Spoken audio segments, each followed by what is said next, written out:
Hello viewers, welcome to my another blog. এখন বাজে 4:30। আজকে শনিবার। আমি বের হইলাম একটু র্যান্ডম ব্লগ করার জন্যই, বিশেষ কোনো কাজ নাই।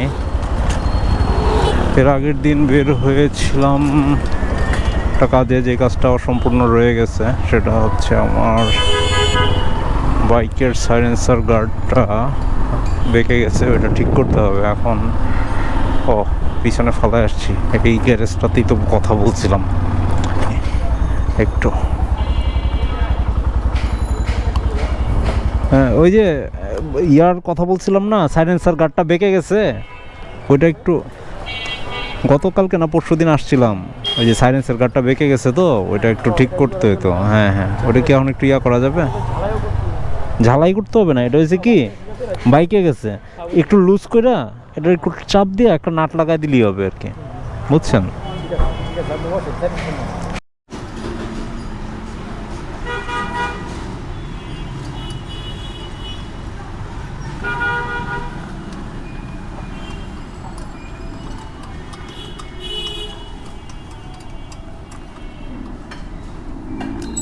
রিক্সা লাগাইছিল তো এই জায়গাটায় লাগাইছে, রিক্সা সাইড দিয়ে যাওয়ার সময় এক করে দিচ্ছে বাঁকা।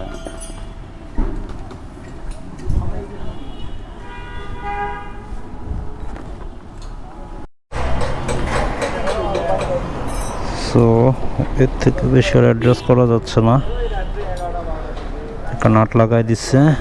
আর এটা পুরোটাই চেঞ্জ করতে হবে। আর এখানে একটা স্ক্র্যাচ পড়ছে, এটা আমি আগে লক্ষ্য করি নাই।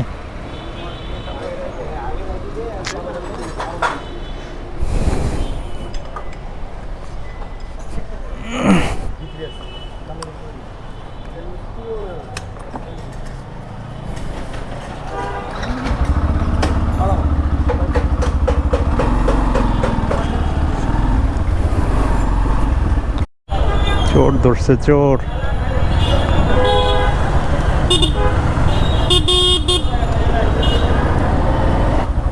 শনিবারে বিকালের টাইমটা এত জ্যাম লাগে রাস্তা।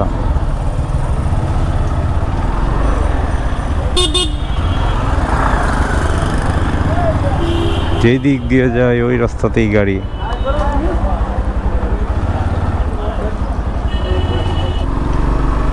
জ্যাম শনিবারে বিকালবেলা সবাই বের হয়, জ্যাম থাকে, রাস্তাঘাট অনেক বেশি। খালি রাস্তায় যাই, খালি রাস্তায় গিয়ে কথা বলি। কালকে বাইকটা ধুইছিলাম, আজকে সকালে সেই একটা বৃষ্টি আসছে। আর বৃষ্টি আসাতে ওয়েদার অনেক ঠান্ডা হয়ে গেছে। গত 2 দিন প্রচণ্ড গরম ছিল, প্রায় 37 ডিগ্রি সেলসিয়াস বা 38 ডিগ্রি সেলসিয়াসের মতো ছিল। ফিলস লাইকে দেখলাম 42 ডিগ্রি সেলসিয়াস।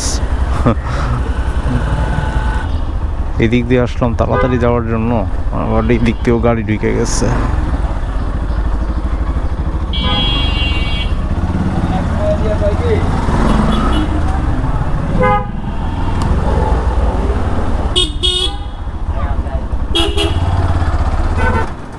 সো যে কোনো একটা বাইক যখন আসে, যখন আপগ্রেডেড ভার্সন আসে, এটা অনেকগুলো ফিচার অনেক আপডেট করে তারপর আসে। এফজেডএস এর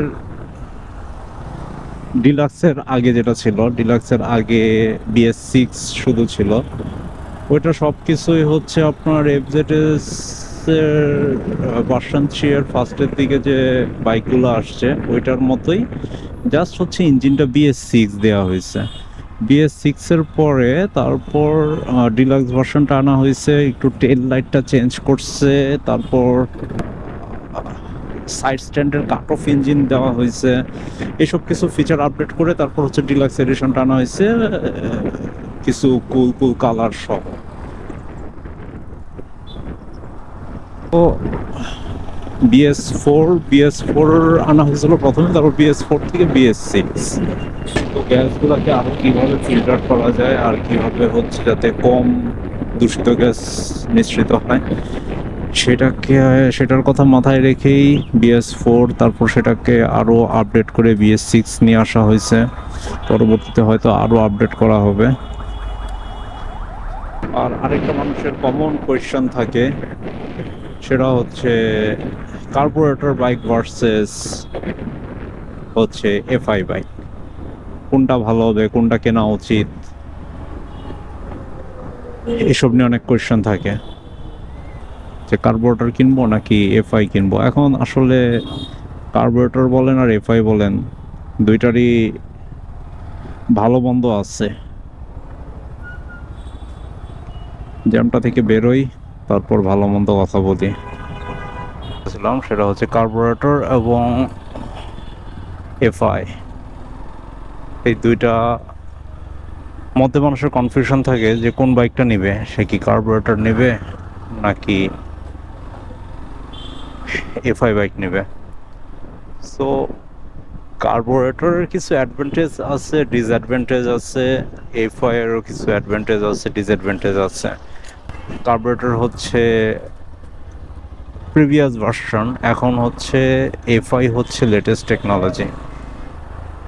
এখন যেহেতু প্রিভিয়াস ভার্সন কার্বোরেটর এবং এফআই আমাদের এখানে আসছে খুব বেশি বছর হয় নাই, সো আমাদের যে লোকাল মেকানিক্স আছে সবাই কার্বোরেটরে অভ্যস্ত, কার্বোরেটর ঠিক করা বা কার্বোরেটর ফিক্সিং করাতে অভ্যস্ত। আর এফআইটা হচ্ছে যেহেতু লেটেস্ট টেকনোলজি, এবং এফআই টেকনোলজি হচ্ছে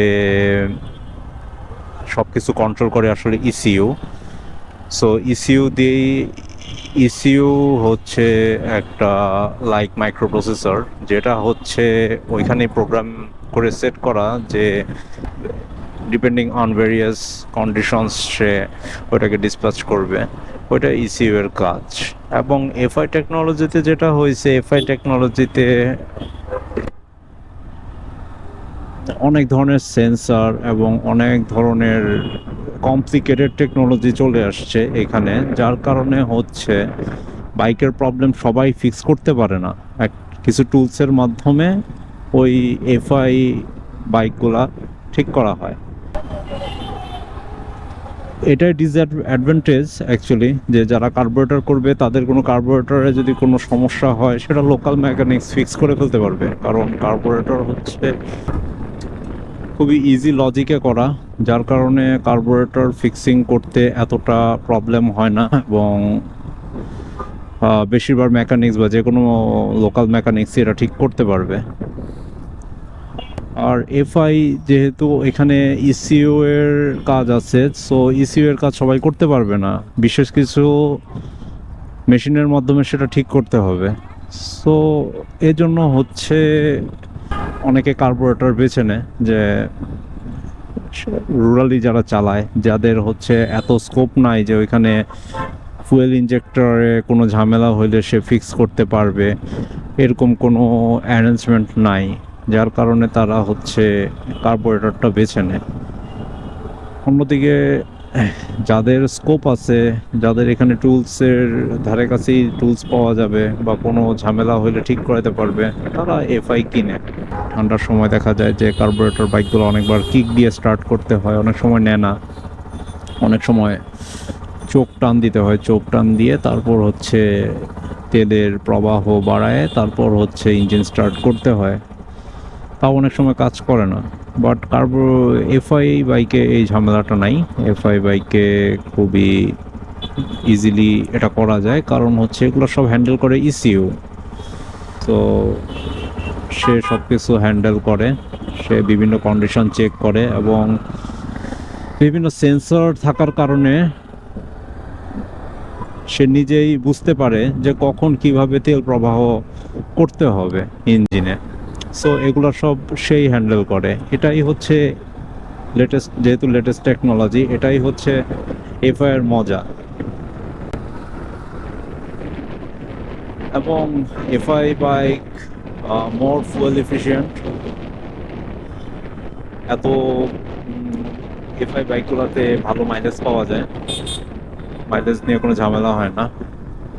বাট আর এখন একটা ডিসঅ্যাডভান্টেজও বলি এফআই, সেটা হচ্ছে এফআই বাইক যদি আপনি মেনটেন করেন, আপনি কিনেন, তাহলে এটা মেনটেন করতে হবে সুন্দর করে। লাইক আপনার বাইকের টাঙ্কিতে অলওয়েজ মিনিমাম 2 থেকে 3 লিটার তেল থাকতে হবে। আর যদি না থাকে তাহলে সেটা হচ্ছে ফুয়েল পাম্পে কিছু প্রবলেম করে। পাম্পে প্রবলেম করার কারণে ফুয়েল পাম্প নষ্ট হয়ে যেতে পারে। কার্বোরেটর বাইকে তেল নিয়ে কোনো ঝামেলা নাই। 1 লিটার, আধা লিটার যা তেল আছে আপনি ভরে চালাইতে পারেন, তাতে কোনো সমস্যা হবে না। বাট এফআইতে এই জিনিসটা একটু মেনটেন করতে হবে। যদি ভালো করে মেনটেন করে চালাতে পারেন তাহলে এফআই বেস্ট। এফআইয়ের উপরে কোনো বাইক হইতে পারে না। আর যদি মেনটেন করে না চালান তাহলে আপনার এফআই হয়ে যাবে আপনার টাকা খরচের মেশিন। আপনার প্রচুর টাকা খরচ করতে হবে এফআইয়ের জন্য। তো এই আর কি, সহজভাবে আমি দুইটার পার্থক্য বলে দিলাম। এখন আপনারা কোনটা কিনবেন এটা আপনাদের প্রিফারেন্স।